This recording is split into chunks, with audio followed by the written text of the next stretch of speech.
Eu tenho a flexibilidade cognitiva para entender, aqui está meu traço, isso prejudica a minha vida como um todo, inclusive a minha renda. Então, o que eu posso fazer para minimizar o impacto desse traço na minha vida? Me divertir? Ok, eu já entendi que eu dei muitos passos, eu já entendi que o meu comportamento dita o meu extrato bancário e o que eu preciso fazer para ter folga no meu extrato bancário. A gente tem que normalizar o desconforto. Se tu não mudar o teu comportamento, se tu não mudar a forma com que tu faz as coisas, a tua atitude diante das coisas, não tem como haver aumento salarial, aumento de renda, aumento de ganhos na tua empresa.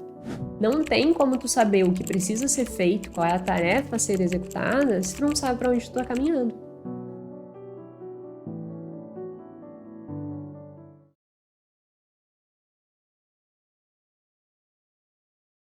Eu sei. Talvez tu tenha olhado uma foto e pensado assim, nossa, seria incrível se o dinheiro caísse do céu dessa forma e eu não precisasse empregar grandes esforços para conseguir grandes resultados. Só que, na verdade, sempre que nós falamos em ganhar dinheiro, seja como funcionário, seja como empresário que queira aumentar os ganhos da sua empresa, nós precisamos entender que, da mesma forma que para gastar menos, para ter autocontrole, para fazer gestão financeira, para fazer planejamento financeiro, eu preciso mudar o meu comportamento, que não está só no número, para ganhar mais, essa é exatamente a chave. Mudar o teu comportamento. Então, como que tu vai conseguir ganhar mais? Tu vai precisar mudar o teu comportamento. É aquela velha frase do Einstein, né, que diz que não espere resultados diferentes fazendo exatamente a mesma coisa. Então, não tem como nós ganharmos mais, seja na função que estivermos, se nós não mudarmos o nosso comportamento. E aí, percebendo isso, eu fiquei analisando os últimos episódios que tratam muito desses aspectos, né, de como ter mais autocontrole, de como gastar menos, de como ter consciência de consumo e todos esses aspectos, e analisei que talvez esse episódio cairia como uma luva com os outros, né, para que nós entendêssemos que da mesma forma que toda essa parte ela está relacionada com o comportamento, que nós também precisamos mudar o nosso comportamento para aumentar a nossa renda. Mais uma vez, é muito mais do que números, né? É o nosso comportamento, é a nossa atitude diante das circunstâncias que vão ditar se eu vou ganhar mais ou menos. E aí, a partir disso, eu desenvolvi o nosso 44º episódio do podcast Mais que Finanças, podcast em que a gente fala muito mais do que números, nós falamos sobre comportamento financeiro com exatamente este tema. O que eu preciso fazer para que eu ganhe mais? Quais são os comportamentos que eu preciso mudar? Qual é a postura que eu preciso empregar para que eu consiga ganhar mais dinheiro? Entendendo desde os aspectos individuais, as minhas características, o contexto em que eu estou e o que eu posso oferecer dentro desse contexto. Então, hoje, o tema central do podcast é o que eu preciso fazer para ganhar mais e o que eu estou errando que talvez esteja me afastando desse melhor resultado. Então, esse é o nosso tema do dia de hoje. Acho que é um tema bem interessante, assim, porque faz realmente que a gente saia da nossa zona de conforto e a gente comece a olhar para si mesmo com um olhar mais crítico, assim, entendendo, ok, eu já entendi que eu dei muitos passos, eu já entendi que o meu comportamento dita o meu extrato bancário e o que eu preciso fazer para ter folga no meu extrato bancário, porque por vezes eu posso até ter um controle financeiro, eu posso não gastar com excessos, mas eu tô com um orçamento apertado diante dos compromissos que eu tenho. Então eu preciso ganhar mais. Que comportamentos, que condutas, que atitudes eu preciso fazer para ganhar mais? Este é o nosso 44º episódio do podcast Mais que Finanças. Se tu está aqui pela primeira vez, meu nome é Jéssica Câmpara, sou doutora em Finanças Comportamentais. Toda terça-feira, às 19 horas, um novo episódio aqui, trazendo o que há mais novo na ciência de finanças comportamentais, simplificando, trazendo de uma forma fácil, aplicável, para que tu consiga utilizar esses ensinamentos, tomar melhores decisões e organizar aí de uma vez por todas as tuas finanças. Enfim, sem mais delongas, vamos entender primeiro assim, quais são os comportamentos que não vão te levar a um ganho maior de renda. E eu vou começar falando sobre isso usufruindo da minha liberdade de expressão, digamos assim, porque depois eu vou falar de estudos que buscaram entender quais eram os perfis que tinham a maior probabilidade de ganhar mais, Mas antes eu quero discutir alguns dos pontos que fazem com que as pessoas fiquem estagnadas no exato lugar em que estão. E o primeiro motivo que eu quero discutir é o fato de que boa parte das pessoas ficam esperando ganhar alguma coisa para depois mudar seu comportamento. Então, assim, eu preciso que primeiro eu tenha um aumento salarial para que depois eu faça mais do que eu faço. Eu vou dar um exemplo que eu acho que vai ficar muito simples entender. Pensa numa prova. Quando tu vai fazer uma prova, tu vai lá, tu estuda, tu faz a prova e só depois que a professora ou o professor corrige a prova é que tu recebe uma nota. Portanto, a nota ali é uma recompensa pelo teu esforço de estudar e bem na prova, e aí tu ganha nota. Então, percebe que primeiro tu estudou, depois tu fez a prova, para só depois ganhar a nota? Por que que no mercado de trabalho, por que que como empreendedor, tu espera que essa lógica funcione de uma forma diferente? Por que que tu fica esperando que os outros te reconheçam e te deem o que tu ainda não mostrou que tem de valor, sem antes você mesmo olhar para si e pensar assim, o que que eu posso fazer de diferente para que eu tire uma nota melhor? Sabe? Isso muda completamente o jogo.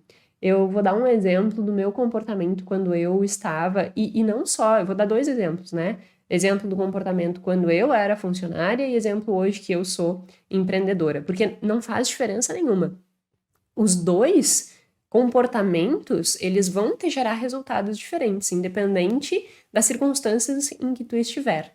Sempre a tua atitude proativa vai funcionar, independente de tu ser funcionário ou empreendedor. Então, não tô colocando em nenhuma caixinha aqui, por isso que eu vou dar os 2 exemplos. Quando eu era funcionária, né, eu trabalhava numa universidade, quando o primeiro dia de aula do semestre, sempre tem aquela reunião com abertura com os alunos, era uma faculdade particular, então sempre todos os alunos vão para um auditório e aí a gente conversa com os alunos e dá as boas-vindas, faz algum trabalho ali, alguma discussão e manda os alunos para as aulas, né? No final das contas, é aquele movimento de boas-vindas para o semestre, para dar início ao semestre. Aí, estava eu no primeiro semestre, eu tinha 25 anos, isso estava no final do segundo ano, metade do segundo ano ali do doutorado, né? E fui para a primeira aula, né? Para o primeiro movimento aí de abertura do semestre. Quando começaram a abrir o semestre, eu olhei para as pessoas que estavam abrindo o semestre e pensei assim: logo serei eu que estarei fazendo essa abertura. E isso foi meio que natural, sabe? Não foi uma coisa pré-meditada, mas é porque sempre, em todos os lugares que eu estive, eu nunca olhei para o lugar em que eu estou neste momento. Eu sempre olhei o que eu preciso fazer para estar no lugar em que eu almejo estar, para bater a minha meta, o meu objetivo.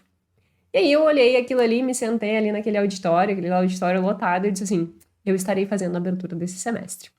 Porque eu preciso, aí, né, não, e é engraçado, porque isso é uma coisa tão natural minha, que não é uma coisa, assim, pensada, sabe? Tipo, eu vou fazer isso, vou fazer aquilo. Não, é um comportamento meio que inato meu, assim.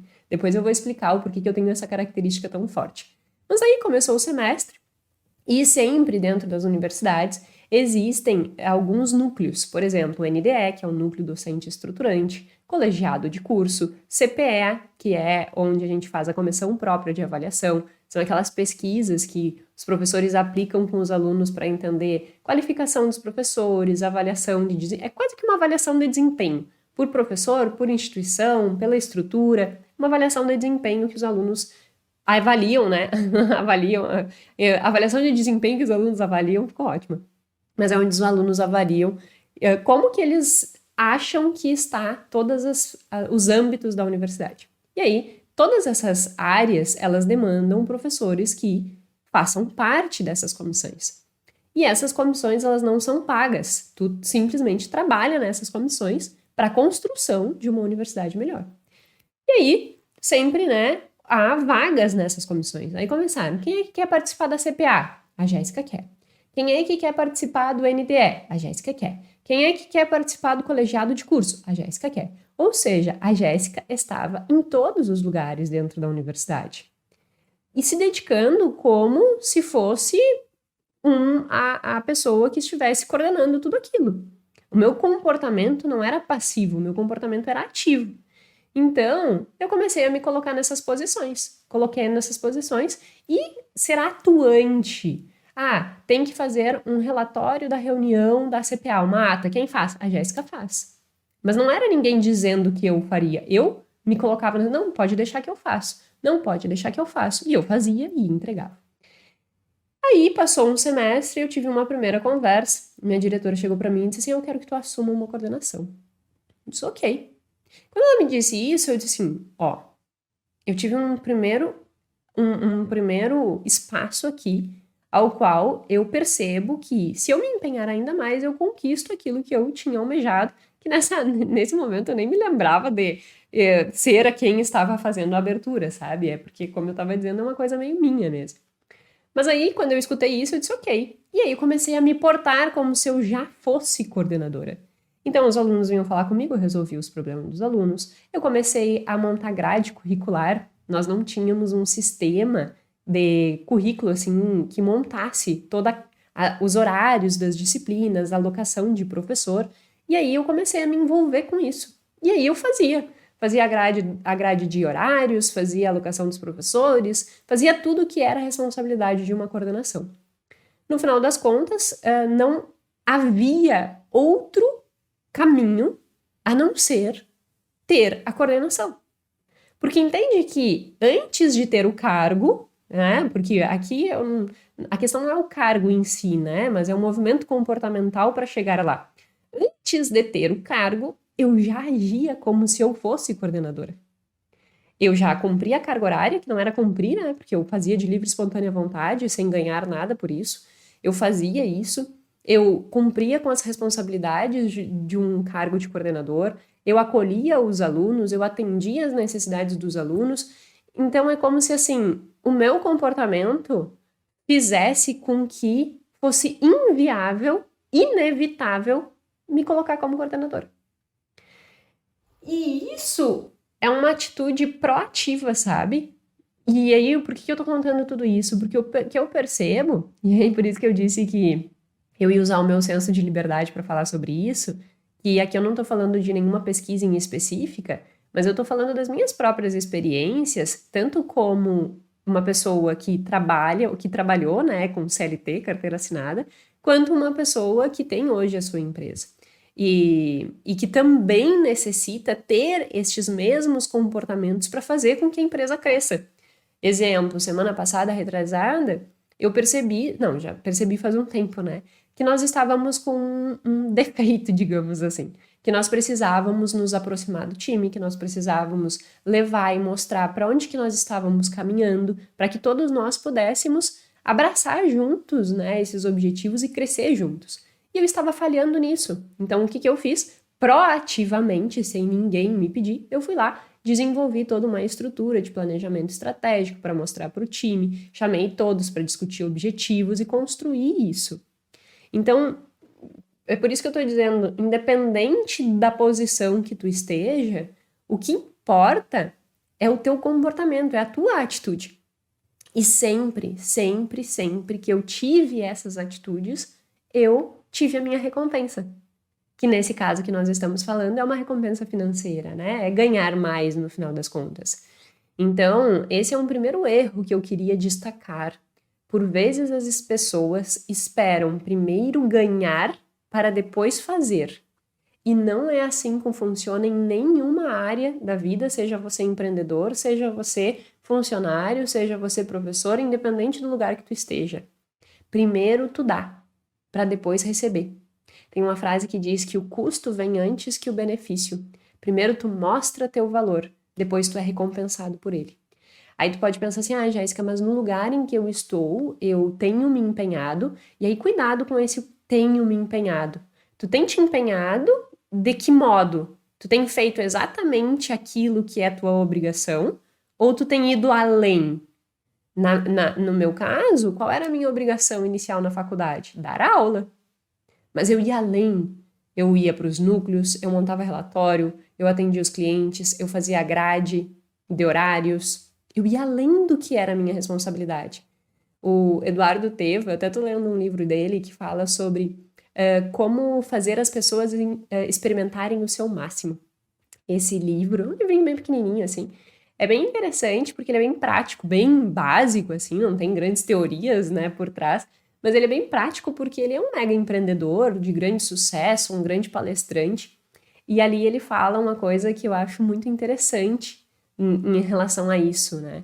Ele fala que existem aquelas pessoas que são pessoas diamantes e aquelas pessoas que simplesmente são pessoas normais, comuns, que vão entregar o trabalho bem feito. É aquela pessoa que vai chegar no horário, certinho, ele fala, né? São aquelas pessoas certinhas. Ela vai chegar no horário, ela vai fazer o trabalho direitinho, ela vai cumprir com as suas responsabilidades, ela vai entregar no prazo solicitado. Ela é uma pessoa normal, mas ela não é um diamante. A diferença entre uma pessoa normal e o diamante é que o diamante entrega mais, e aí ele tem a recompensa por isso. Aquele que é comum, quando tu é contratado, tu já recebe para fazer exatamente aquela atividade. Se eu quero ganhar mais, eu preciso entregar mais do que aquela atividade exige. E depois, quando eu falar dos estudos e o que os estudos trazem a esse respeito, vai ficar mais claro de entender como que eu tenho que me comportar diante dessas circunstâncias para entregar esse a mais. Só que, ao entregar esse a mais, entra uma outra questão que eu sei que paira na cabeça de muitas pessoas, além desse aspecto de, mas como assim, primeiro eu vou entregar para depois receber? Que é o que eu estava comentando sobre, mas e se o lugar que eu estiver não me recompensar pelo esforço que eu estou entregando? E aí agora falando como empreendedora, tá?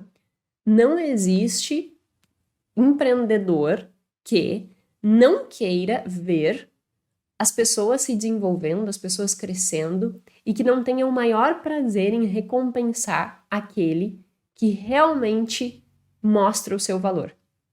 Jéssica, mas não é bem assim. Bom, se no lugar que não é bem assim e que não está ali à frente da empresa um empreendedor assim, o que eu posso te dizer? Saia. Mas tenha a certeza de que tu fez o teu máximo. E tu entregou além. Se tu tá entregando além há 6, 7, 8, 9, 10 meses e que tu não percebeu que existe ali uma recompensa, seja ela de dizer assim, olha, parabéns pelo teu esforço, eu tô verificando todo o empenho que tu tá tendo, vamos junto, vamos conseguir, eu tenho um desafio aqui, que o meu fluxo de caixa tá um pouco apertado, mas vamos junto, vamos crescer junto, que todo o teu esforço vai ser recompensado. Se tu não escutares isso, aí o que eu te digo? Procura um outro lugar, ou vai empreender, sabe? Porque na maior parte das vezes, eu te garanto, se for uma pessoa séria, se for uma pessoa responsável, ela vai recompensar o teu esforço, sem dúvida nenhuma. Eu digo isso como empreendedora, porque o que nós mais queremos é ver as pessoas se desenvolvendo, crescendo e que nós juntos podemos todos ser melhores, sabe? Então, não tenha esse medo, não tenha esse medo. E caso isso venha acontecer, tu tendo essa pessoa excepcional, esse diamante, como o Eduardo Teva fala, tu não vai ficar desempregado, tenha absoluta certeza disso. Tu vai ser recompensado em algum lugar. Isso eu não tenho a menor sombra de dúvidas. E um outro aspecto que eu acho importante ressaltar dentro desse processo. Quando eu fiz todos esses movimentos, né, e entrei dentro desses colegiados e fazia todas essas coisas que eu contei, nunca, em nenhum momento, eu tinha a sensação ruim de estar fazendo algo que não era de minha responsabilidade. E eu acho que isso é bem importante, porque daí é tu fazer realmente por querer fazer aquilo, sabe? Isso muda completamente a tua postura diante das coisas. Ninguém estava me obrigando a fazer aquelas coisas e eu não estava me sentindo pesada por estar fazendo aquilo. Na realidade, eu fazia com o maior prazer do mundo, porque eu me desenvolvia também, aprendi coisas que eu não tinha a menor ideia. E foi esse aprendizado, inclusive, que fez eu olhar e dizer assim, opa, talvez não é isso que eu quero para minha vida toda. Talvez eu não quero essa burocracia acadêmica para minha vida como um todo. Então eu vou olhar outros caminhos. Só que enquanto eu estava ali, eu usufruí de todo aquele aprendizado, eu aproveitei aquele aprendizado, sabe? Sem nenhum sentimento do tipo, ai, estou sendo explorada, ai, estou fazendo mais do que a minha responsabilidade, ai, vou fazer coisas que eram da responsabilidade do outro. Nunca existiu esse peso. Eu simplesmente fazia o que eu achava que estava a meu alcance e que ia ser legal, que ia me desenvolver, que ia ajudar a instituição, sabe, leve, assim. Então isso eu acho que é bem importante, é tornar o que na teoria seria um esforço sobrenatural leve, sabe? É tornar o difícil fácil. Isso é, se nós formos usar um conceito para o nosso córtex pré-frontal, a responsabilidade disso é dele, né? Tornar o difícil fácil. No livro Comporte-se, não sei se aparece aqui na câmera, mas está aqui em cima de mim, do Sapolsky, ele fala exatamente isso. O nosso córtex pré-frontal é quem torna o difícil fácil, que é quem nos dá essa capacidade de esforço, de autocontrole, de planejamento, de análise. E eu sempre tive isso muito fácil e isso faz com que fique leve, sabe? Trabalhar bastante, estudar muito, se envolver com coisas que talvez num primeiro momento não fossem tua responsabilidade, isso tudo só tem a ganhar. Então não coloca esse peso. Quando tu perceberes que tu começou com essas vozes, né? Porque na maior parte das vezes essas vozes surgem até do meio em que tu vive, onde tu foi criado. Eu escutei várias vezes assim: Jéssica, tu só trabalha, Jéssica, tu não te diverte. Quando na verdade o que eu faço, hoje é domingo, por exemplo, e eu estou aqui gravando. E para mim é muito gostoso isso, porque tudo aquilo que eu faço com amor, eu faço com vontade, sabe? Não tô aqui obrigada por ninguém, eu tô obrigada porque eu estou aqui porque eu acredito nesse projeto. Eu acredito que disseminar conhecimento de finanças comportamentais vai fazer com que mais e mais pessoas consigam ter uma melhor relação com o dinheiro, consigam ter segurança, consigam ter tranquilidade, consigam alcançar os seus sonhos, sem essa ansiedade financeira que eu falei no último episódio. Então, se eu acredito nisso, eu faço isso com leveza. Assim como quando era lá na universidade, assim como é hoje em dia também na Plano A. Então, se essas vozes começarem a pairar na tua cabeça, liga um alerta. Porque se tu tá assim, vai ser pesado pra ti. E talvez não tenha a ver com o fato de tu não querer ser um diamante, mas com o fato de tu não gostar do que está fazendo, sabe? Nós trabalhamos a maior parte do tempo da nossa vida. Calcula aí o tempo que tu trabalha. Eu não sei você, eu com certeza trabalho entre 10 a 12 horas por dia. E isso não é hoje, isso é a vida inteira, foi assim. Eu brinco com o Guilherme que eu sempre dizia para ele, né, desde a faculdade, assim, não, amor, fica tranquilo, no próximo semestre as coisas vão estar mais calma. E não, nunca esteve mais calma, porque esse é meu ritmo de vida, esse é o meu natural. Só que isso é leve, e quando deixa de ser leve, eu saio. Quando a universidade começou a deixar de ser leve, pedi demissão. Quando alguma coisa que eu faço na minha vida deixa de ser leve, eu deixo de fazer. Por quê? Porque nós não vamos conseguir ser maravilhosos, ser diamantes, se nós estivermos fazendo uma coisa que a gente não gosta. E aí tem um monte de gente infeliz, não porque é infeliz, porque é uma pessoa chata ranzinza, digamos assim, mas porque trabalha no que não gosta. Aí somando, né, pega aí de 8 no mínimo a 12 horas, que é meu caso, 10 a 12 horas por dia de trabalho. Agora coloca isso num trabalho que tu não gosta de fazer. É óbvio que tu vai ser uma pessoa infeliz. E é óbvio que tu não vai conseguir ser um diamante. Porque tu não faz aquilo ali porque tu gosta de fazer aquilo ali, porque aquilo ali tem propósito na tua vida. Tu faz porque é simplesmente uma forma de ganhar o dinheiro que tu precisa para bancar as tuas despesas. E isso nunca vai ser uma construção de vida saudável. Porque, primeiro, o dinheiro para ti vai representar só uma fonte para pagar as tuas despesas. Então, tua relação com o dinheiro vai ser bem ruim. E, por outro lado, e além disso, né, tu vai ser infeliz. Porque tu vai estar fazendo o que tu não gosta. E aí tu vai estar sempre, ai, graças a Deus, sexta-feira. Hoje aí tem sábado e domingo para eu ficar sem essa coisa de trabalho. Sabe, isso não é uma vida boa, não é uma vida plena, não é legal isso. Então, faça esse exercício. Primeiro, se eu não estou entregando o meu máximo, se eu não estou sendo um diamante, buscando, né, me desenvolver, talvez seja porque tu nunca nem tinha percebido isso. Talvez porque a tua crença fosse de primeiro eu tenho que receber para depois ter, primeiro eu quero a nota para depois me esforçar para a prova. Isso nunca vai acontecer. Então, talvez aqui já haja uma mudança na tua mentalidade. E aí, mudando essa mentalidade, entendendo que para ser um diamante, tu vai ter que entregar mais do que te é solicitado, tu tem que olhar, tá, mas esse entregar mais, eu gosto disso aqui que eu faço? Se a resposta é sim, bora, tenho certeza que tu vai ganhar mais. Se a resposta é não, tá na hora de repensar o caminho que tu quer pra tua vida.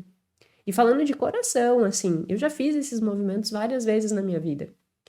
E eles são muito importantes, muito importantes. Porque daí, tu fazendo o que tu gosta, tu vai ganhar mais. Senão, tu vai sempre estar naquele mesmo platô, naquela mesma situação. Então, esse é um primeiro ponto que eu queria discutir, assim. O que não fazer, né? Que é manter essa postura passiva, que é simplesmente fazer o que lhe é solicitado, não ir além. E isso não vai fazer com que tu aumente a tua renda. Dito isso, e essa parte que era mais de liberdade de expressão, porque eu não estava falando de um estudo em si, eu quero compartilhar o resultado de um estudo muito, muito interessante realizado na Alemanha, que nos mostra, então, de forma científica, qual é o perfil que tem maior probabilidade de ganhar mais, e diante desses perfis, dessas características, o que nós podemos fazer caso nós não tenhamos essas características, como desenvolver essas características para que eu consiga ganhar mais. Então é sobre isso que a gente vai falar agora. E aí eu vou dando, né, tanto a base teórica disso quanto a prática, tá, Jéssica? Eu entendi a teoria, mas como é que eu aplico na prática para que eu ganhe mais dinheiro? E aí a gente vai falar sobre tudo isso. O estudo, ele foi desenvolvido na Alemanha, ele começou a ser aplicado no ano de 2004 e finalizou no ano de 2008. Isso a gente chama de um estudo longitudinal. Então, te imagina, digamos que tu tenha feito faculdade, caso tu não tenha, te imagina no final da faculdade, ou no início da tua carreira profissional, foi esse o ponto em que eles pegaram essas pessoas. Então, eles entraram em contato com universidades e aí eles pediram a lista de egressos, que são pessoas que estão se formando, porque eles queriam pegar exatamente esse ponto inicial da profissão, sabe? Inserção no mercado de trabalho. Eles pegaram esses egressos com as instituições e mandaram um primeiro questionário para avaliar qual era a posição que esses egressos estavam ocupando, então se eles estavam, qual era a profissão, quanto que eles estavam ganhando e quais eram os traços de personalidade deles. Então esse foi o primeiro inquérito que eles fizeram no ano de 2004. Então, voltando para ser prático, pensa em você saindo da faculdade e aí entra uma empresa de pesquisa em contato com você, te manda um questionário perguntando quanto que tu ganha, quantas horas de trabalho tu tem, o que tu tá fazendo e para te responder algumas outras perguntas para analisar os teus traços de personalidade. Esses traços de personalidade é o Big Five. O que é o Big Five? É um teste de personalidade que eu já fiz episódio aqui falando sobre ele. Ele é incrível. É o tipo de teste de personalidade validado na ciência que tem uma maior robustez técnica, teórica, aplicável. Enfim, ele é o melhor teste que existe hoje, validado cientificamente para avaliar traços de personalidade. Então, se você não viu esse episódio, te convido a olhar esse episódio, que sem dúvida nenhuma tu vai conseguir entender melhor o que eu vou falar aqui. Então, ou assiste, né, termina de assistir aqui e depois vai lá assistir esse, se bem que esse episódio aqui vai te desencadear várias tarefas, né, tu vai ter que assistir mais 3 podcasts para também te dar uma maior bagagem. Eu acho que isso é bem legal, assim, agora que a gente já tá no 44º episódio, acaba que um vai conversando com o outro e a gente vai conseguindo construir um conhecimento muito sólido, muito maduro dessas coisas, né? Eu particularmente acho muito bacana. Então, tem lá esse episódio sobre traços de personalidade, mas fazendo aqui uma prévia, né, só para contextualizar, existem 5 Big Five, né, porque Big Five são 5 grandes traços de personalidade e esses traços de personalidade, eles também vão direcionar a forma com que tu lida com o trabalho.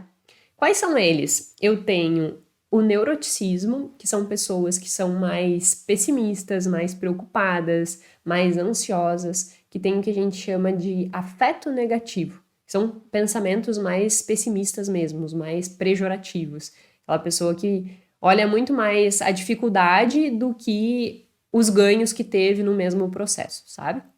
Depois eu tenho extroversão, que são aquelas pessoas muito comunicativas, que gostam de estar com muitas pessoas, que gostam de interação social, que são muito práticas, ativas, assim, sabe? E que são sempre, assim, agregadoras, digamos assim.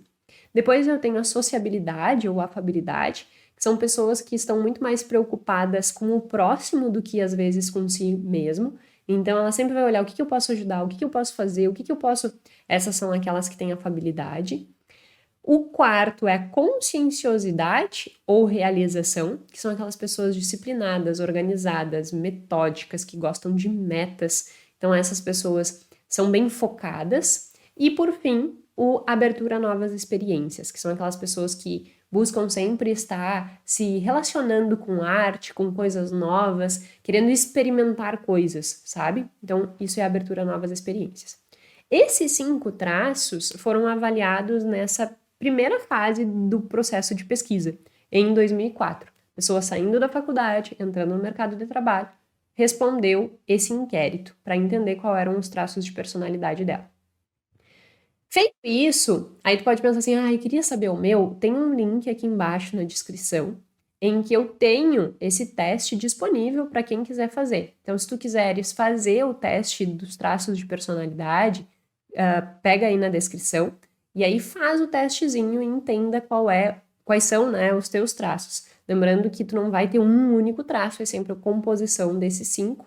E quando tu fores fazer, dá um print na tela que depois tu vai sair dessa página e tu não vai receber esse resultado por e-mail. Então, printa a tela para que tu consiga salvar esse resultado e ter aí nas tuas mãos, tá? Então, fica aí à disposição. Quem quiser fazer esse teste, é só clicar no link, são 10 perguntinhas, são bem rapidinho e sai o teu mapinha para ver qual é a tua característica. Aí, mais um adendo, né, em relação a isso, quem fizer esse teste também já vai estar se inscrevendo na minha newsletter, que sai todo sábado às 8 horas, com conteúdo prático, aplicável na tua vida também, sempre com base científica, para que a gente consiga ir disseminando cada vez mais esses assuntos. Paralelo feito, voltando. 2004 foi feito isso. 2006, eles começaram a avaliar outros quesitos destas mesmas pessoas. Então, pensa que tu saiu da faculdade em 2004, 2006 tu já estava trabalhando, né, já estava no mercado de trabalho, e aí 2006 tu recebe um novo questionário. Dessa vez, avaliando a tua percepção de autoeficácia e a tua atitude diante de metas e objetivos. Resumindo esses 2 aspectos, percepção de autoeficácia no caso ocupacional, é para avaliar como que tu percebe a tua capacidade em relação ao trabalho que tu desempenha. Também já tem episódio aqui falando sobre toda a teoria por trás da autoeficácia, e eu falo sobre autoeficácia financeira. Quem fez essa teoria, desenvolveu essa teoria, foi um canadense chamado Albert Bandura, e ele construiu toda uma teoria a qual nos serve muito para que a gente entenda essa nossa perspectiva sobre nós mesmos, tá? Será que eu tenho condições de dar conta disso aqui? Não, eu acho que eu não tenho condições de dar conta disso aqui. E aí aqueles que acham que não têm condições de dar conta de determinados aspectos ou que se sentem inseguros, têm menor perspectiva de autoeficácia. Se eu sou muito seguro de mim, eu dou conta de tudo, eu faço isso, eu faço aquilo e eu me garanto, né? Aquela coisa assim, não, eu me garanto, significa que tu tem uma perspectiva de autoeficácia alta. Mas para quem quiser também se aprofundar nesse quesito, tem aqui o podcast falando sobre toda a teoria da autoeficácia. Então, autoeficácia é isso. Já as metas e o objetivo, que foram, né, a outra variável avaliada em 2006, tem a ver com a tua perspectiva de progressão de carreira, de se estar muito claro na tua cabeça para onde que tu quer caminhar, quais são os teus objetivos, as tuas metas, se tu consegue vislumbrar, eu quero daqui 2 anos estar em tal posição.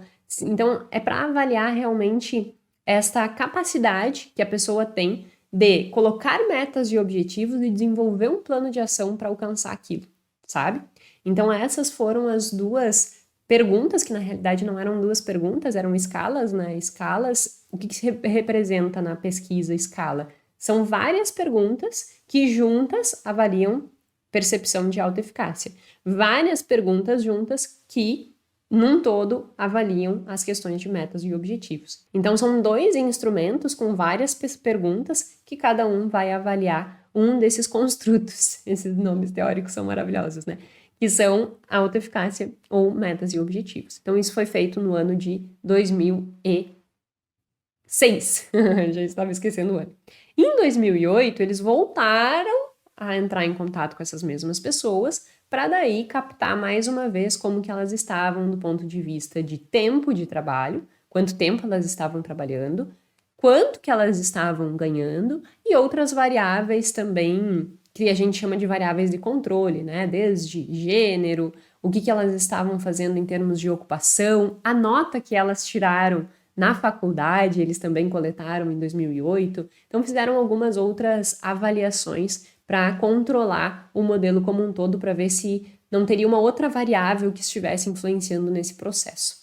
E aí, a gente tem um modelo completo depois dessa avaliação de 2008. Então, tá saindo da faculdade, entrando no mercado de trabalho, num primeiro momento, 2004, responde questionário de traços de personalidade, renda e tempo de trabalho. Onde está trabalhando, essas questões. 2006, aí eu vou responder sobre percepção de autoeficácia e metas e objetivos. 2008, eu vou falar mais uma vez qual é a minha renda, quanto tempo eu trabalho e todas essas variáveis de controle. E aí, com isso, a gente fecha a coleta de dados. Eles conseguiram ter uma resposta completa, em torno de 360, um pouco mais, de pessoas que responderam todos os instrumentos, mas a amostra final eles conseguiram ficar com 432 que não responderam uma coisa ou outra, e daí eles conseguem ir limpando a amostra, e aí eles chegaram nesse número de pessoas respondendo.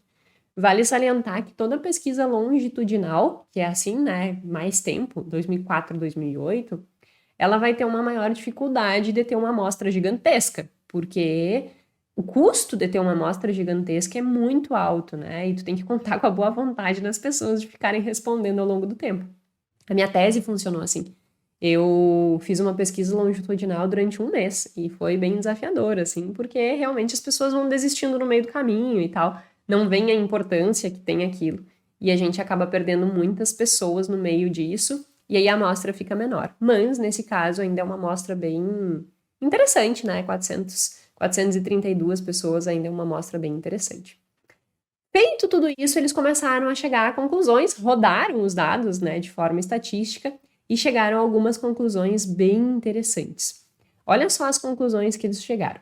Primeiro, dos 5 traços de personalidade, e isso literaturas, né, artigos anteriores já mostravam, que o traço de abertura a novas experiências, ele não tem influência na questão salarial. Então, se tu fez o teste aí e deu abertura a novas experiências, entenda que isso aqui não influencia em absolutamente nada tu ganhar mais ou menos. Mas os outros 4 influenciam. E qual é o tipo de influência que os outros 4 geram? Vamos começar pelo primeiro, neuroticismo. Como eu falei, neuroticismo são as pessoas mais pessimistas. Só para ficar claro, quem está escutando pelo Spotify, o desenho está no YouTube. Mas, de qualquer modo, se tu não vai acessar o YouTube, né, para ver esse desenho, no link da descrição aqui no Spotify também existe o nome do artigo ao qual eu estou citando, e aí, se tu tiver interesse de pesquisar o artigo e se aprofundar nesse quesito, também fique à vontade, tá aí a informação para você. Então, voltando, vou colocar aqui a imagem, e olha só, percebe a imagem? Eu tenho os 4 traços de personalidade que influenciam a minha perspectiva de autoeficácia e metas, que influenciam a minha questão de tempo trabalhado e, por fim, influenciam o meu salário. Então, esse foi o modelo que esse artigo conseguiu aprovar. Ele conseguiu provar que os nossos traços de personalidade impactam no quanto a gente ganha, ou na nossa atitude diante do trabalho. E que Esses traços de personalidade vão impactar minha perspectiva de autoeficácia e de metas e objetivos. E que isso, mais uma vez, vai influenciar o tempo de trabalho e o meu salário. Então, é como se tudo partisse do meu traço de personalidade, quais são as minhas características, né? A partir disso, a minha percepção de autoeficácia e metas e objetivos, e isso vai desencadear maior ou menor tempo de trabalho e renda. E aí, um detalhe importante, nesses países, eles trabalham por hora, né? Então, no Brasil, talvez a gente cortaria aquele indicador ali de hora trabalhada, porque nós temos, pela lei do Brasil, todo mundo trabalha uma mesma carga horária, embora empreendedores trabalham muito mais do que a carga horária, que é aí as 8 horas por dia. Mas, enfim, a remuneração não é atrelada a tempo de trabalho aqui no Brasil, né? O horário. A remuneração é um salário fixo ou variável, mas na maior parte das vezes não está relacionada com quanto tempo tu trabalha, sim com a atividade que tu desempenha. Então, tem essa diferença que talvez dificulte um pouco a generalização, mas já dá pra gente entender essa perspectiva como um todo. Entendido essa perspectiva como um todo, agora vamos entender, como eu pulei, né, voltei porque eu quis explicar o todo para agora ir traço por traço e explicando esse contexto todo. Para explicar traço por traço, eu vou usar eu e o Gui como exemplo prático. Por que eu vou usar eu e o Gui como exemplo prático? Porque nós temos exatamente os traços de personalidade que impactam na renda, só que eu tenho 2 e ele tem os outros 2. Tipo, é como se nós fôssemos opostos em termos de traços de personalidade, sabe? Deve ser por isso que a gente se completa. Mas nós somos opostos e isso desencadeia um padrão de comportamento diferente entre eu e ele. E aí, eu acho que com um exemplo fica bem fácil de explicar. Quais são os meus traços predominantes entre esses 4 que impactam a renda? Neuroticismo e conscienciosidade, realização. Quais são os traços do Gui que impactam na renda? Extroversão e afabilidade. Vou começar falando do meu exemplo e depois eu falo do dele. Por que é interessante a gente ver isso na prática, né? Porque a gente consegue vincular o que a teoria nos diz, o que um estudo científico longitudinal conseguiu trazer de resultado com a nossa vida. E aí a gente começa a olhar e dizer assim, putz, faz muito sentido isso aqui. E aí começa a cair um monte de ficha de dizer assim, bom, se isso faz tanto sentido assim, vou me aproveitar mais desse traço aqui, vou corrigir isso aqui que tá difícil, para que eu consiga aumentar a minha renda. E aí é isso que a gente faz aqui em casa, né? Esse processo de autoconhecimento, ele tá muito ligado com isso. É a gente conhecer onde estão os nossos desafios, as nossas maiores dificuldades, e nós termos liberdade e ferramentas para que a gente consiga agir diante dessas dificuldades. Então, esse autoconhecimento é bem legal, por isso que fazer o teste é interessante, depois olhar, tentar se auto-entender olhando esse teste e o gráfico aqui em relação ao impacto no salário. Então, o que acontece? Eu tenho neuroticismo e eu tenho conscienciosidade e alta realização, que é a mesma coisa, né? Conscienciosidade e realização, o mesmo traço. O neuroticismo, como eu falei antes, é um traço que faz com que eu seja pessimista. Eu já falei aqui, né, sobre ser reclamona, chata e ranzinza. Por vezes eu tenho esse padrão. E esse padrão é muito vinculado com o meu traço de personalidade neuroticista. Afeto negativo, esse olhar pesado para as coisas por vezes, sabe? E este olhar mais negativo para as coisas faz com que, então eu tenho traço, faz com que eu tenha uma perspectiva de autoeficácia baixa. Como eu sou muito pessimista com as coisas, eu não sou uma pessoa mega autoconfiante, sabe? Eu acho que é por isso que eu me esforço ainda mais, porque como eu não sou muito autoconfiante, eu acho que eu tenho que saber cada vez mais, assim, tem que estar sempre estudando, me desenvolvendo, porque eu não tenho uma perspectiva de autoeficácia alta.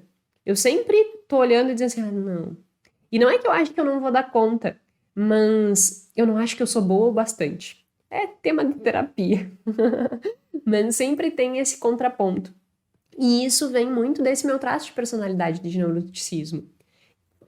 No momento que eu tenho neuroticismo alto, no gráfico tu pode ver que existe neuroticismo alto e aí tem um sinal negativo levando a flecha para a perspectiva de autoeficácia. Então o que acontece? Neuroticismo alto, autoeficácia baixa. A relação entre esses dois aspectos, ela é contrária. Quando eu tenho alto neuroticismo, eu tenho baixa perspectiva de autoeficácia. Então, eu tenho um alto traço de preocupação, e aí isso faz com que eu tenha menor confiança na capacidade. Só que o que acontece ao ter menor confiança na minha capacidade? Isso prejudica a minha renda. Por quê? Porque eu começo a me tornar pessimista da minha própria capacidade. E se eu duvido da minha própria capacidade, por que eu vou começar uma coisa que eu acho que eu nem vou dar conta? Então, eu nem começo. Então, perspectiva de autoeficácia baixa leva à procrastinação. E isso é negativo. Só que, dentro do meu traço de personalidade, maior do que o neuroticismo está a conscienciosidade e realização. Eu tenho 9 de neuroticismo e eu tenho 10 de conscienciosidade e realização. Então, eu sou uma pessoa muito disciplinada, muito focada, muito coerente com metas e objetivos. Eu funciono muito bem tendo metas e objetivos. Eu sou de dar o check, né? Eu tenho esse objetivo, que nem eu contei lá no início. Aí eu entrei na faculdade, eu olhei e disse assim, eu estarei fazendo a abertura desse semestre. Desse semestre não, né? No caso, estarei fazendo a abertura do próximo semestre. Quais são os passos que eu tenho que percorrer para conseguir isso? Isso. Bom, então eu vou dando check e vou dando conta de fazer o que é preciso fazer para chegar onde eu quero. Eu sou muito prática em relação a isso. E essa praticidade, essa facilidade em lidar com metas e objetivos e essa disciplina para fazer isso acontecer vem do meu traço de conscienciosidade e realização. Então é como se eu conseguisse fazer um contrabalanço. Por quê? Se o neuroticismo baixa a perspectiva de autoeficácia, a conscienciosidade e a realização aumentam um pouco a minha perspectiva de autoeficácia e aumentam consideravelmente a maior carga fatorial que tem no modelo. O que eu quero no modelo é essa estrutura teórica, sabe? Traço de personalidade, autoeficácia e método, né? Autoeficácia e objetivos e metas e salário. Por vezes, se você ficar com dúvida, assim, por vezes eu fico pensando, será que tô sendo claro no que eu estou dizendo? Porque para quem não entende e não vive esse mundo acadêmico, por vezes pode ser que fique mais complexo. Então, me diga, coloca aqui nos comentários, vamos tirar dúvida, não sai daqui com dúvida, sabe? Se ficou com dúvida, tira a dúvida. O que eu tô dizendo? Conscienciosidade e realização, quando tem a flechinha para meta, a carga fatorial, ou seja, a força dessa relação é muito alta. Tem um impacto muito forte. É o maior impacto do modelo. Ou seja, eu consigo ser pessimista por vezes, preocupada, mas eu sou muito focada em metas. E ao ser muito focada em metas, isso aumenta um pouco a minha perspectiva de autoeficácia, mas principalmente faz com que eu tenha rigor na execução das tarefas e com isso eu consigo aumentar o meu salário. Quando eu falo salário, é renda como um todo, né?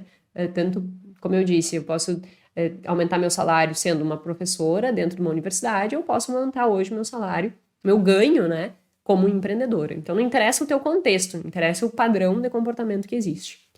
Então, eu me beneficio de ter conscienciosidade e realização alta, porque isso faz com que eu seja muito focada em metas e objetivos, faz com que eu cumpra metas e objetivos e faz com que eu ganhe mais.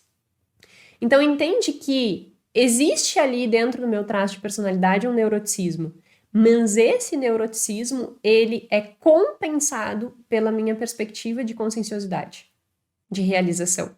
E aí, por esse esforço maior, né, e essa capacidade de esforço maior em relação a metas e objetivos, eu consigo ter um comportamento que faça com que eu tenha maior renda.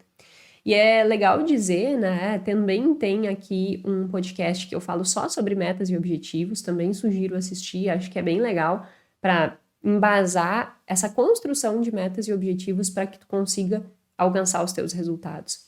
E aí, dentro disso, eu volto ao que eu estava falando antes. Quando nós gostamos do que nós fazemos e colocamos metas e objetivos para isso, a gente faz muito fácil, sabe? Tipo assim, não preciso ter grandes esforços, porque eu faço com prazer.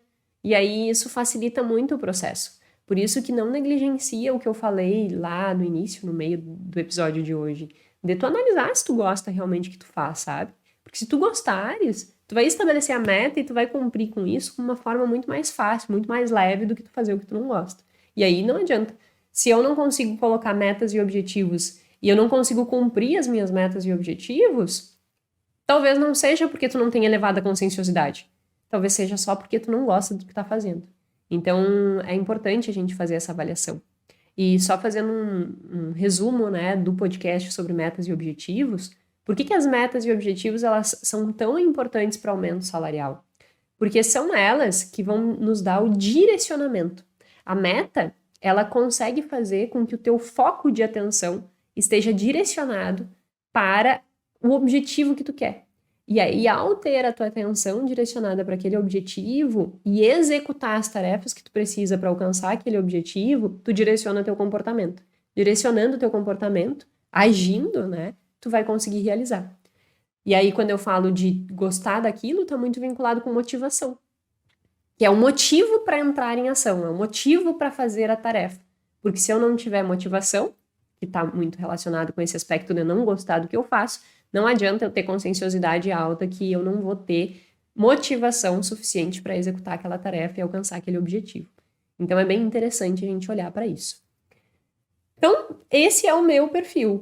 Neuroticismo alto, conscienciosidade alta. Neuroticismo diminui perspectiva de autoeficácia, faz com que por vezes eu acho que eu não sou capaz, duvido, né, das minhas próprias competências, só que por ter conscienciosidade alta, eu vou lá e faço o que precisa ser feito, lidando com metas e objetivos bem claros, eu consigo alcançar os resultados que eu almejo.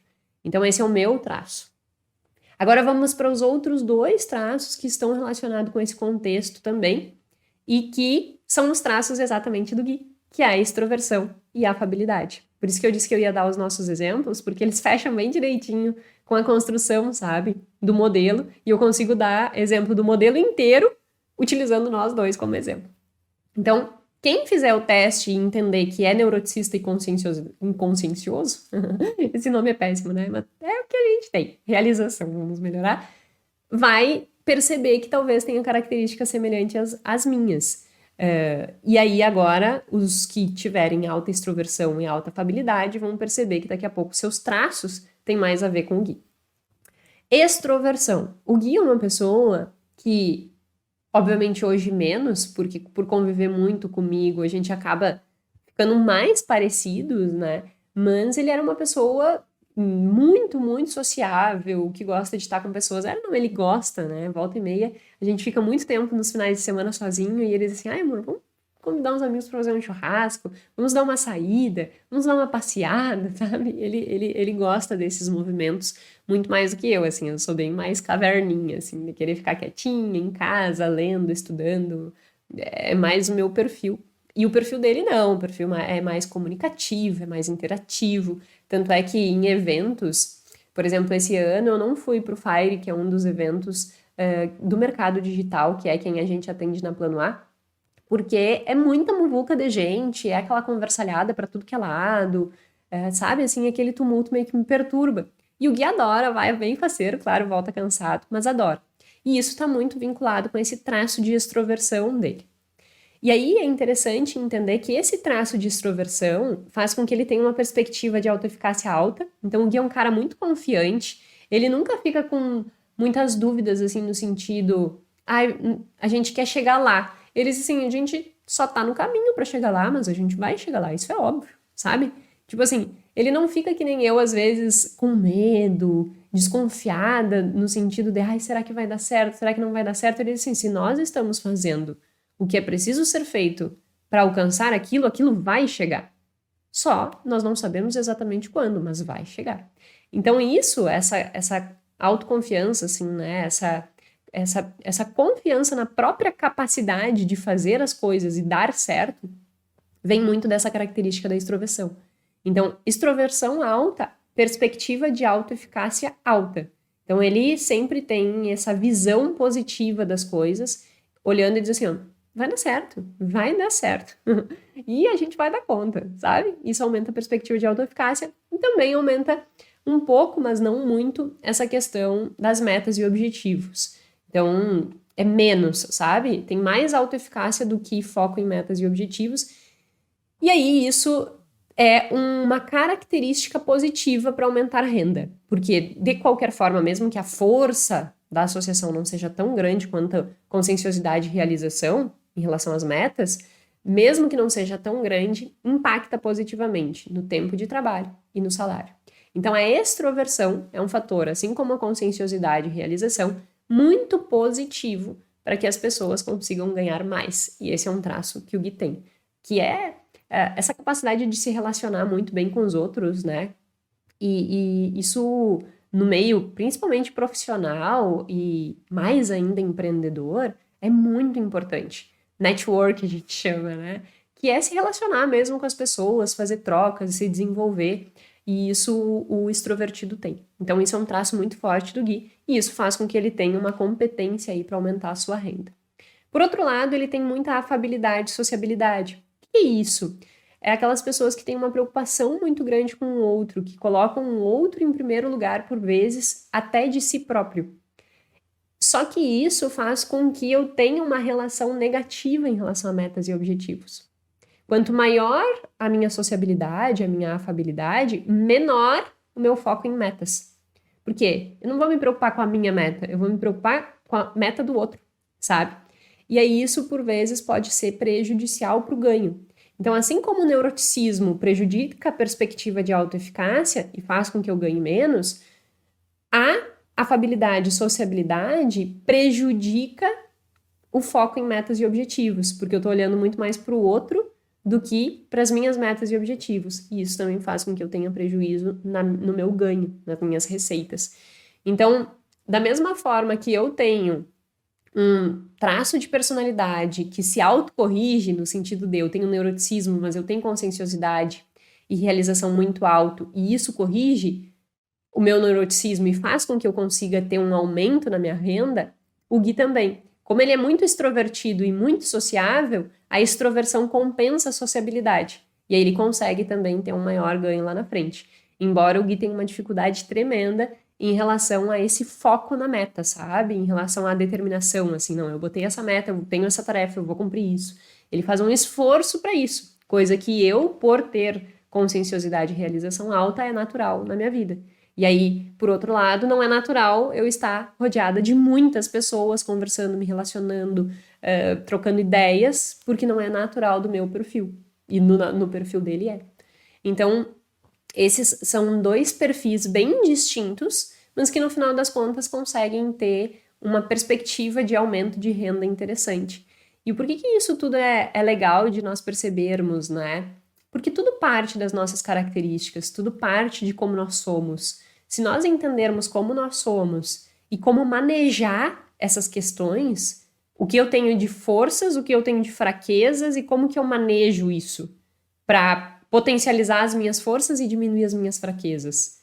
Ao entender isso, a gente consegue corrigir esse processo e aumentar a renda. Então, eu acho que isso é bem interessante, sabe? Porque faz com que a gente consiga ter ferramenta suficiente para corrigir possíveis fraquezas e potencializar essas forças, que é, no meu caso, corrigir o neuroticismo e potencializar a conscienciosidade. No caso do Gui, é potencializar a extroversão e corrigir um pouco da afabilidade. Não que seja ruim essa preocupação com os outros, né?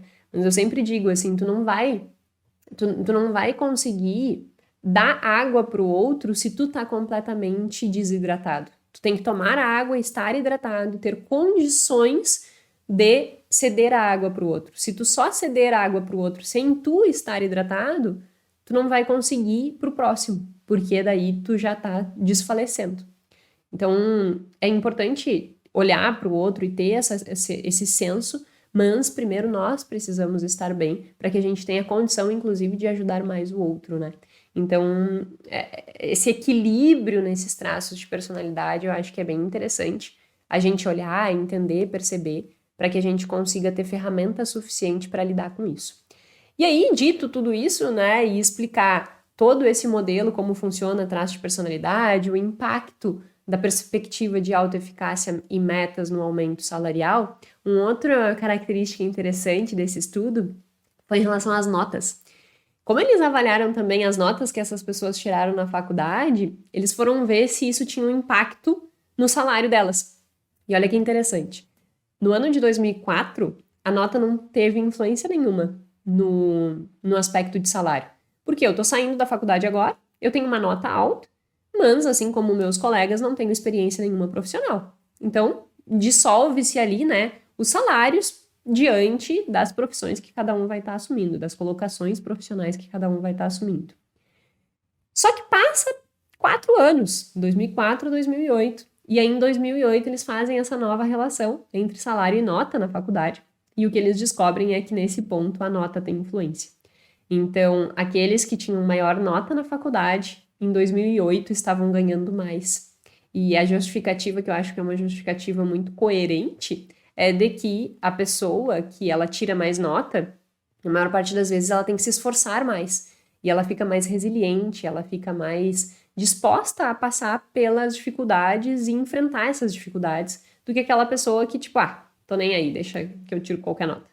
Então, aquela pessoa que consegue tirar boas notas na faculdade, ela se torna mais resistente, mais resiliente ao longo do processo profissional. E isso também faz com que ela ganhe mais. Então, achei bem interessante, assim, esse aspecto, né? Não é um aspecto que, se hoje tu já terminou a faculdade, pode mudar, mas é um aspecto que nos mostra o quanto o foco no esforço pode ser um diferencial importante para que tu consiga ter aí um aumento de renda, né? Enfim. E aí agora eu quero dizer de forma prática, então, olhando para esse modelo, o que a gente pode mudar nas nossas vidas para que a gente consiga esse aumento de renda. E aí o primeiro fato, avalia como estão os teus traços de personalidade, quais são os teus traços de personalidade, fazendo esse teste para te auto-entender. Feito isso, um dos aspectos, um outro estudo que avaliou também essa questão de renda e perfil, ele descobriu que as pessoas que tinham maior inteligência emocional, elas conseguiam ter maior renda, porque elas lidavam melhor com o estresse. Então, tu conseguir lidar melhor com os estresses, ter uma perspectiva de resolução de problema e não simplesmente reclamar da situação, faz com que ganhe mais. É o que eu estava falando antes também, né, naquela construção inicial que eu fiz, de tu ter realmente esse foco em o que eu preciso fazer. Não, ai, que saco, tô cansado, tô desesperado e não quero mais fazer isso. Então, eles mostram que as pessoas que têm essa inteligência emocional, elas conseguem lidar melhor com isso. E para ter inteligência emocional, tu conhecer teus traços de personalidade também facilita, sabe? Porque daí tu te entende. Nossa, agora eu entendo porque que eu reclamo tanto das coisas. Eu sou neuroticista. Tá, mas peraí, eu também sou conscienciosa. Também tenho ali um forte traço de realização. Então eu posso contornar isso. Uma outra forma que eu posso contornar, por exemplo, o neuroticismo é o que eu brinco, que eu tenho... Brinco não, é real ou oficial, né? Eu tenho uma meta, estabeleci há pouco tempo atrás, de rir todos os dias, eu preciso rir. E aí o Guilherme é o meu... Como ele tem alta extroversão, né? Guilherme é o responsável por fazer com que eu cumpra a minha meta de rir. Então, isso é inteligência emocional. Eu tenho uma flexibilidade cognitiva para entender, aqui está meu traço, isso prejudica a minha vida como um todo, inclusive a minha renda. Então, o que eu posso fazer para minimizar o impacto desse traço na minha vida? Me divertir, levar as coisas com mais leveza, ser menos chata, ranzinza e reclamona, que nem eu brinco, né? Então, esse autoconhecimento dos traços de personalidade faz com que tu consiga mudar a tua perspectiva das coisas. E isso ajuda muito. Então, o primeiro passo, né, dentro disso tudo, o que tu vai fazer? Saber quais são os teus traços e entender que comportamentos tu tá tendo que são explicados pelo aquele traço. E o que tu pode fazer para minimizá-los? Como eu tô dizendo do meu objetivo de rir mais. Então, eu tô minimizando o impacto do neuroticismo na minha vida. E isso vai fazer com que aumente a minha perspectiva de autoeficácia e, com isso, eu ganhe mais salário. Então, entendeu a lógica do raciocínio? Eu sei que pode parecer meio complexo, mas depois que a gente entende a lógica do raciocínio, as coisas ficam muito mais claras. E aí tu tem ferramentas suficientes. Então, o primeiro passo, entender qual é o teu traço e entender o que tu pode fazer para corrigir a fraqueza daquele traço, certo? Segundo, buscar potencializar a tua perspectiva de autoeficácia. Já que ter mais perspectiva de autoeficácia, percepção, né, de autoeficácia, faz com que eu tenha aumento salarial, como que eu posso fazer para aumentar a minha percepção de autoeficácia? E aí o Albert Bandura, que foi quem desenvolveu a teoria da autoeficácia, ele diz que tem 4 coisas que a gente pode fazer. E aí, mais uma vez, te convido a assistir lá, porque tem o podcast sobre isso, é mais completo, né? Mas só resumindo. Primeiro, eu olhar tudo que eu já fiz na minha vida, né? E o que eu cresci, o que eu me desenvolvi. Porque daí eu olho e digo assim, putz, mas eu Eu ainda não estou no degrau da escada que eu quero estar, até porque essa escada é sem fim, eu brinco, né? A gente tá sempre. Eu chego num degrau, eu quero ir pro próximo, eu quero sempre assim subindo, mas eu já estou muito longe da estaca zero. Então, essa percepção de eu estou longe da estaca zero, ela é muito importante e aumenta a perspectiva de autoeficácia. Outra coisa, tu olhar para as pessoas que têm o mesmo perfil que você e que já traçaram o mesmo caminho que tu quer traçar e conseguiram fazer e conquistar aquilo que tu gostaria. Isso também aumenta a perspectiva de autoeficácia. Se ela deu conta, eu também dou. Terceiro, feedback positivo, né? As pessoas ao teu redor perceberem os teus movimentos, perceberem que tu tá esforçada, que tu tá desenvolvendo o que precisa fazer, tá entregando além. Então, isso também aumenta a perspectiva de autoeficácia. E por fim, mas não menos importante, esse controle, né, de aspectos que são fisiológicos, mas que desencadeiam toda essa questão de ansiedade, que na realidade mostram a tua ansiedade, né, para ti mesmo. Então, taquicardia, sudorese, ansiedade, essa respiração difícil. Então, esses controles fisiológicos que estão muito relacionados com inteligência emocional também contribuem para aumentar a tua perspectiva de autoeficácia. Porque aquela pessoa que entra para fazer alguma coisa muito nervosa, ela vai dizer assim, eu não dou conta, tô nervosa. Se eu estiver calmo, tô tranquilão, vou dar conta. Então, também ajuda. Então, isso eu acho que é um movimento importante, tá? Aumenta a tua perspectiva de autoeficácia. Então, primeiro, traço de personalidade. Segundo, olhar para a tua perspectiva de autoeficácia e aumentá-la com essas 4 estratégias. Terceiro, tenha metas e objetivos bem claros. E aí eu convido mais uma vez a assistir o episódio sobre metas e objetivos. Não tem como tu saber o que precisa ser feito, qual é a tarefa a ser executada, se tu não sabe para onde tu tá caminhando. Então não tem como tu ter um aumento salarial se tu um dia chega na empresa ou na tua empresa ou como funcionário, um dia tu arruma um determinado projeto, no outro dia tu está lá pensando em outra coisa, no outro dia tu tá fazendo um pouco daquela coisa, tu não tá fazendo nada com nada. Então saiba para onde tu está caminhando, porque isso vai mudar completamente o jogo. E essas são as 3 principais coisas práticas que esse estudo nos mostra. Conhecer traços de personalidade, aumentar a perspectiva de autoeficácia e ter metas e objetivos bem claros. Com isso, tu com certeza vai fazer com que a tua renda aumenta, né?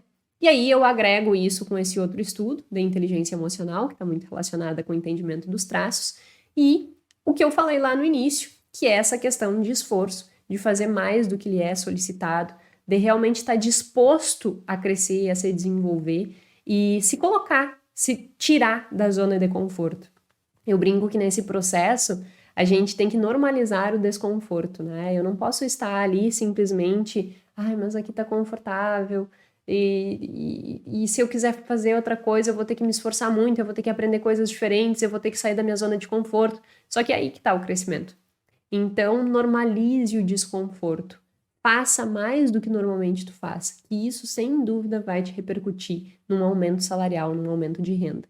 Entenda que, assim como gastar menos, assim como fazer planejamento financeiro, assim como conseguir construir reserva de emergência, tudo isso está relacionado com o teu comportamento. E ganhar mais da mesma forma. Se tu não mudar o teu comportamento, se tu não mudar a forma com que tu faz as coisas, a tua atitude diante das coisas, não tem como haver aumento salarial, aumento de renda, aumento de ganhos na tua empresa. Então, perceba que a mudança, ela está mais uma vez no comportamento. Por isso que eu sou tão encantada por números misturado com comportamento, porque eu acho que é um combo perfeito. Enfim, espero que eu tenha trazido boas reflexões para você, que isso contribua aí na sua jornada e que você ganhe mais, porque no final das contas, ganhando mais, você consegue maior qualidade de vida, maior segurança financeira, consegue alcançar os teus sonhos. Então, a gente consegue ter uma vida melhor, ainda mais se nós tivermos um bom relacionamento com o dinheiro, né? Então, fica aí as minhas várias sugestões para que tu mobilize aí na tua vida e consiga alcançar mais este objetivo. Enfim, o meu muito obrigada e até a semana que vem.